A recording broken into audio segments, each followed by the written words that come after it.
Менің атым Дэвид, мен Яндекстегі НЛП командасын басқарамын. Неліктен бұрын ешкім бейне аудармамен айналысуға тырыспады. Жаңадан бастағандар үшін бейнені аудару өте қиын жұмыс. Дауыстарды бір тілдегі бейнелерден екінші тілдегі дауыстарға көшіру үшін көп нәрсе қажет. Олар біркелкі жұмыс істейді. Бұл шынымен де көп қырлы және өте күлкілі мәселе. Барлық жеке элементтер. Сөйлеуді автоматты түрде тану, сөйлеушінің биометриясы, машиналық аударма, сөйлеу синтезі. Соңғы бірнеше жылда шынымен де тез жақсарды.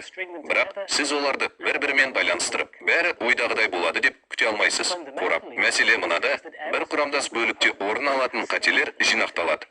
Бұл кейінгі қадамдарда одан да көп қателіктерге әкелуі мүмкін. Мысалы, түпнұсқа бейнеде айтылғандарды түсіну кезінде сөйлеуді танудағы қате аудармадағы бұл сөз тіркесін ғана емес, сонымен қатар бүкіл мәтіннің аудармасын бұзуы мүмкін. Айналасындағы сөздер. Бұл соңғы дауыс беру сәл күлкілі болып көрінуі мүмкін дегенді білдіреді. Ендеше, біз неге бұл тапсырманы орындадық? Менің ойымша, біз мұны істей алдық. Бізде барлық жеке құрамдас бөліктер бар және Яндекс браузері технология үшін тамаша платформа болып табылады. Біздің аударма және сөйлеу технологиясы топтары қазірдің өзінде тығыз жұмыс істеп жатыр.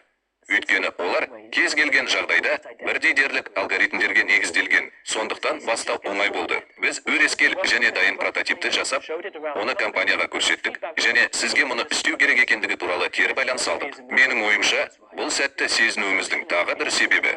Соңғы бірнеше жылда бейне мазмұнын тұтыну мен жасау өте жылдам өсті. Бұл пандемияға дейін де болған. Бірақ соңғы 2 жыл бұл үрдісті тек жеделдетті. Жеке адамдар өздерінің мазмұнын жасайды.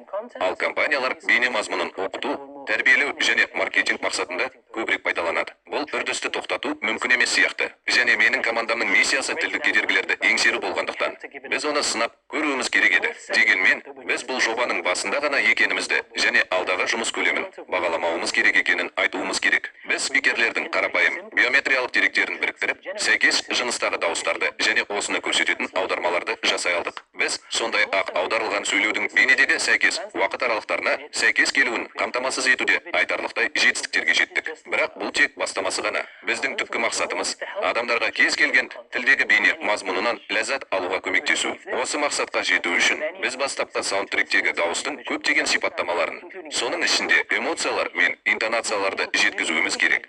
Осылайша адамдар мазмұнды түпнұсқада көргендей шынымен бағалай алады. Біз саяхатымыздың басында болсақ та, бізде көптеген қызықты идеялар бар. Сондықтан хабардар болыңыз.